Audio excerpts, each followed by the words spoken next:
साधारण को असाधारण बनने में वक्त लगता है।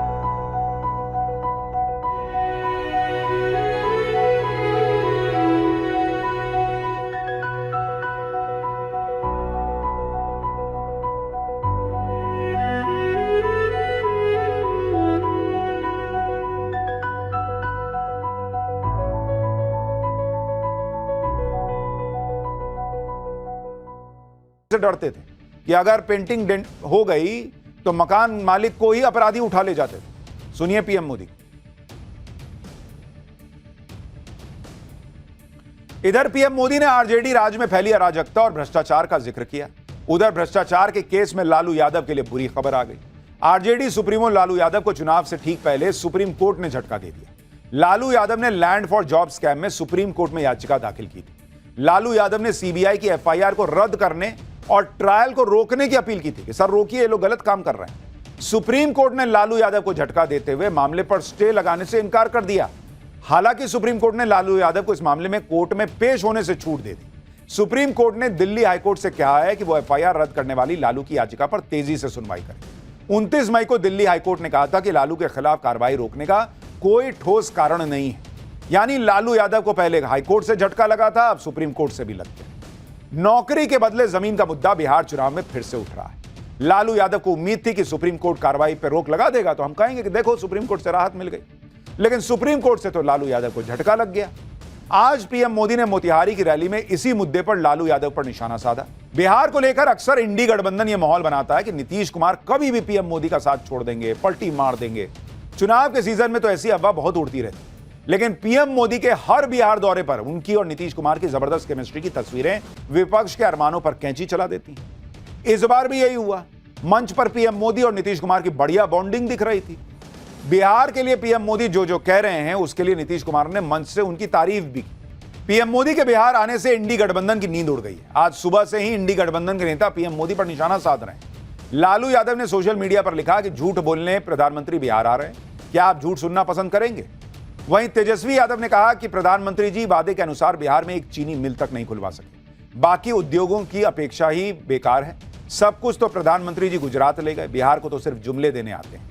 वहीं कांग्रेस तो यह कह रही है कि पीएम मोदी को प्रधानमंत्री नहीं कहना चाहिए, वो तो बीजेपी के प्रचार मंत्री। लेकिन कांग्रेस और आरजेडी को प्रधानमंत्री ने करारा जवाब दिया। बिहार में केंद्र की मोदी सरकार ने क्या किया है, पीएम मोदी ने इसके कुछ आंकड़े रखे। यूपीए के 10 साल में बिहार को 1,92,000 करोड़ दिए गए, जबकि एनडीए के 10 साल में बिहार के विकास के लिए 14 लाख करोड़ रुपए से ज्यादा दिए गए। गरीबों के लिए 4 करोड़ घर देश भर में बनाए गए, उसमें से 60 लाख पक्के घर बिहार के गरीबों को मिले। बिहार में 20 लाख से ज्यादा लखपति दीदी बनाई गई हैं। बिहार में करीब 3.5 करोड़ महिलाओं के जनधन खाते खुले हैं, जिसके जरिए सरकारी योजनाओं का पैसा सीधे खाते में भेजा जा रहा है। आज बिहार जाते ही पीएम मोदी ने एक और बड़ी बात कही। उन्होंने कहा कि जैसे पश्चिम भारत में मुंबई, पुणे जैसे बड़े बड़े शहर हैं, वैसे ही बड़े बड़े शहर पूर्वी भारत के राज्यों में भी होंगे। मुंबई की तरह मोतिहारी का नाम होगा, गुरुग्राम की तरह गयाजी में अफसर होंगे, पुणे की तरह पटना चमकेगा। पीएम मोदी ने बिहार को विकसित बिहार बनाने का संकल्प लिया। सुनिए पीएम मोदी ने और क्या क्या कहा। बिहार विकसित तभी बनेगा ना बॉस, जब यहां उद्योग धंधों का विकास होगा, रोजगार बढ़ेगा, कनेक्टिविटी बढ़ेगी, इंफ्रास्ट्रक्चर पर काम होगा। पीएम मोदी इसके लिए लगे हुए।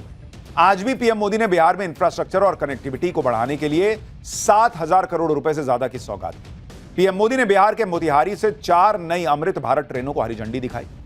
एक ट्रेन पटना से नई दिल्ली के बीच चलेगी, एक मोतिहारी से दिल्ली के बीच चलेगी, एक दरभंगा और लखनऊ को कनेक्ट करेगी, एक मालदा टाउन से लखनऊ भागलपुर होते हुए जाएगी। इसके अलावा पीएम मोदी ने बिहार में रेलवे ट्रैक की डबलिंग से जुड़े प्रोजेक्ट लॉन्च किए।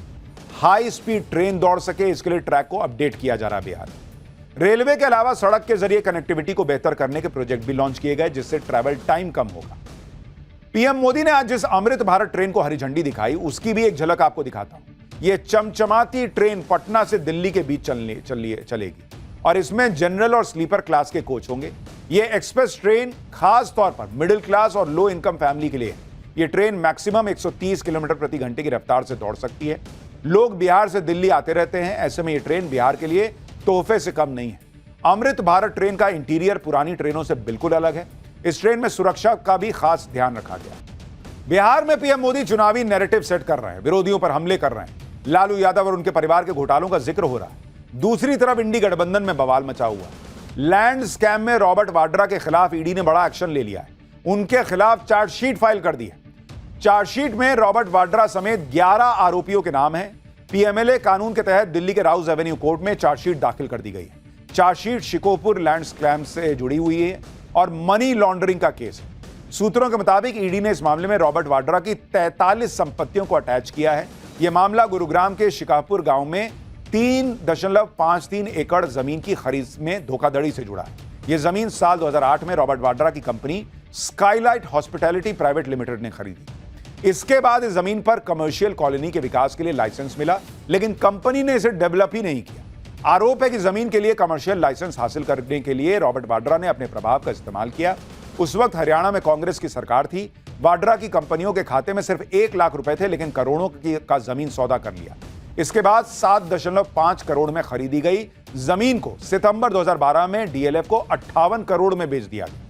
आरोप है कि कम दाम में जमीन खरीदकर ज्यादा मुनाफा कमाया गया और इसमें मनी लॉन्ड्रिंग की गई। जमीन की डील में नियमों का उल्लंघन किया गया। इसके अलावा ईडी मनी लॉन्ड्रिंग के 2 और मामलों में रॉबर्ट वाड्रा की भूमिका की जांच कर रही है।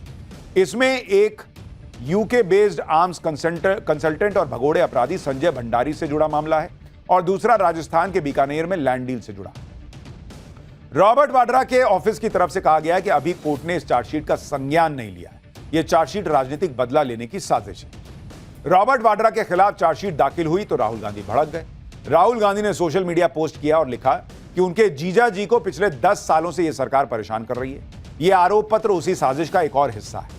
राहुल गांधी ने कहा कि वो रॉबर्ट, प्रियंका और उनके बच्चों के साथ हैं। उन्हें दुर्भावनापूर्ण, राजनीतिक रूप से प्रेरित बदनामी और उत्पीड़न का एक और हमला झेलना पड़ रहा है। वो सभी किसी भी तरह के उत्पीड़न का सामना करने के लिए तैयार हैं और वो गरिमा के साथ ऐसा करते रहेंगे।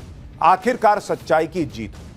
अपने जीजा जी पर हुए एफआईआर पर भड़कने वाले राहुल गांधी 2 दिन पहले तक असम के सीएम को भ्रष्टाचार के केस में जेल भिजवाने की धमकी दे रहे थे। आज उनके ही जीजा जी पर एक्शन हो गया तो गुस्से में।